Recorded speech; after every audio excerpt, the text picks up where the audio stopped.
Nah, komposisi sendiri dibagi menjadi dua lagi, substansi murni atau zat tunggal dan substansi tidak murni atau zat campuran. Kemudian di substansi murni atau zat tunggal ini dibagi menjadi dua, unsur dan senyawa, di mana campuran juga dibagi menjadi dua, homogen dan heterogen. Kemudian ada integrasi keislaman.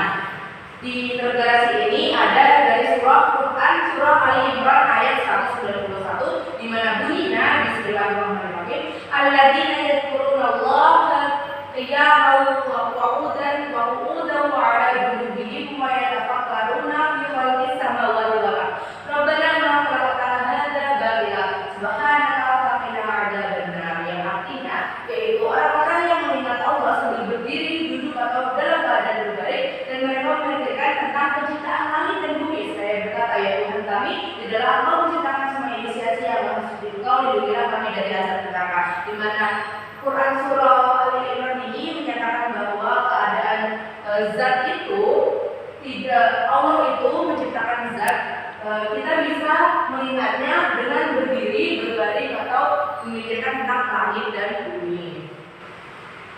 Kemudian ada integrasi keislaman dari surah Al-An'am ayat 115 yang bunyinya Bismillahirrahmanirrahim, wa tammat kalimatu rabbika sidqan wa 'adla la mubaddila li kalimatihi wa huwas samiul 'alim, yang artinya dan telah sempurna semua Tuhanmu Allah Al-Quran dengan benar dan adil, tidak ada yang dapat mengubah firman-Nya, dan Dia Maha mendengar lagi Maha mengetahui. Nah, di dalam surah Al-An'am ini menjelaskan bahwa unsur zat dan senyawa itu sempurna sebagaimana dengan firman Allah yang sempurna. Masuk pada materi di mana unsur merupakan zat tunggal yang tidak dapat diubah lagi menjadi zat yang lebih sederhana. Nah, bagian terkecil dari unsur merupakan atom. Jadi istilah lembangnya unsur itu zat yang paling kecil, di mana atom-atom ini bergabung menjadi satu, maka menjadilah suatu unsur. Nah, dalam unsur juga ada tata cara untuk penulisan nama unsur ini sendiri. Nah, yang pertama, setiap unsur dilambangkan dengan huruf yang diambil dengan awalnya. Seperti contoh unsur hidrogen. Unsur hidrogen ini awalnya adalah huruf H. Jadi unsur hidrogen berlambangkan H. Kemudian unsur karbon. Unsur karbon ini huruf awalnya adalah C. Jadi unsur karbon dilambangkan dengan huruf C. Begitu juga unsur yang lainnya. Yang kedua, lambang unsur ditulis dengan huruf kapital. Bisa dilihat di contoh di sini bahwa unsur-unsur ini tidak ada yang bertuliskan huruf kecil di depannya. Ini semuanya bertuliskan dengan huruf kapital atau huruf yang besar. Yang ketiga, unsur yang memiliki huruf awal yang sama, namanya diberikan dengan penambahan satu huruf di belakangnya. Seperti helium. Helium ini dengan hidrogen itu samanya dari mana? Dari unsur helium H dan hidrogen H, di mana kita dapat membedakannya dengan menambahkan huruf E atau huruf kecil E setelah H, yaitu helium. Kemudian sodium itu Na, di mana sodium dengan nitrogen itu sama, ada N di depannya itu N. Jadi untuk membedakannya, nitrogen itu N, sedangkan sodium itu Na. Nah, di alam kita yang sangat luas ini terdapat 3 jenis unsur.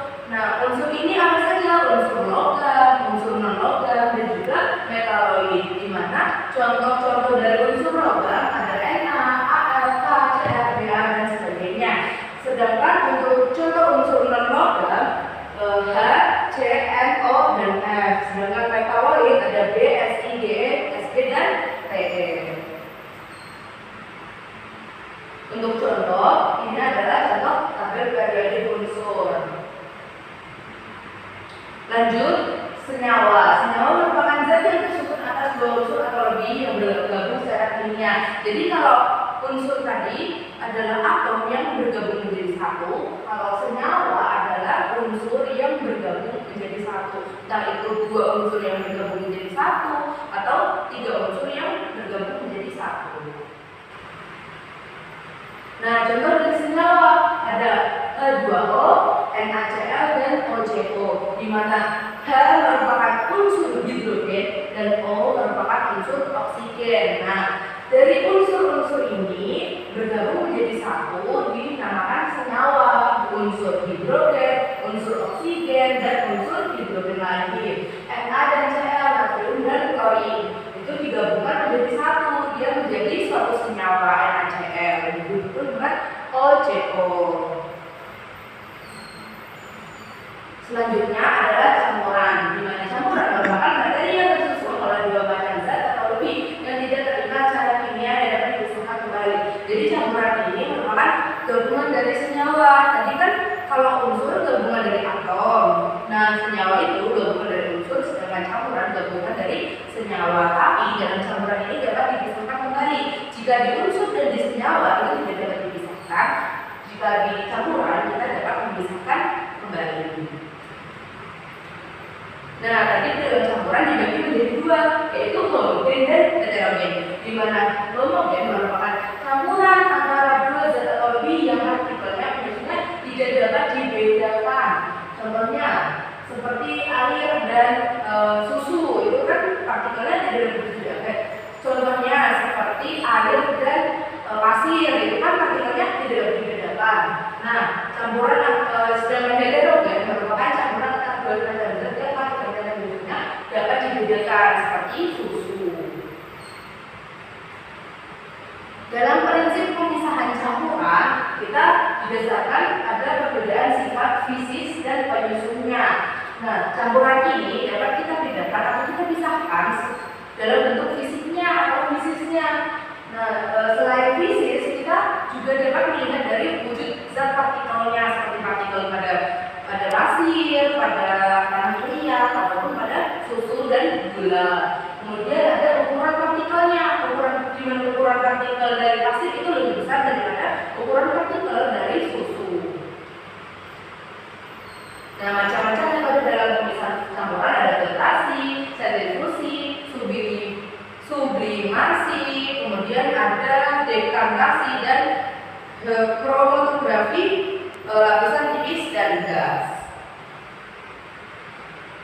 Kemudian ada juga evaporasi, corong pisah, distilasi dan penyulingan. Di sini saya akan menjelaskan dekantasi. Dari beberapa contoh campuran itu salah satunya menggunakan dekantasi. Di mana dekantasi ini dari suatu campuran atau misal ada sebuah pasir dengan air yang bergabung menjadi satu, itu adalah suatu campuran. Nah, kita akan memisahkan campuran tersebut. Gimana caranya?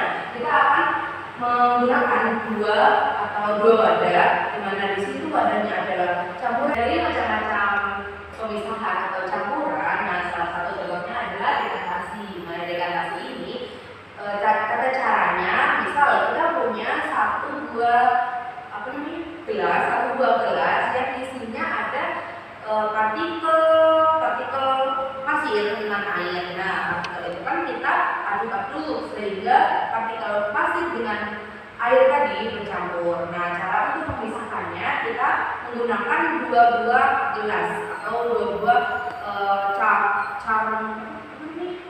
tabung reaksi yang berbeda. Kemudian kita tuangkan menggunakan pipet. Nah, di pipet itu maka partikelnya akan masuk ke pipet, tidak masuk ke gelasnya tadi.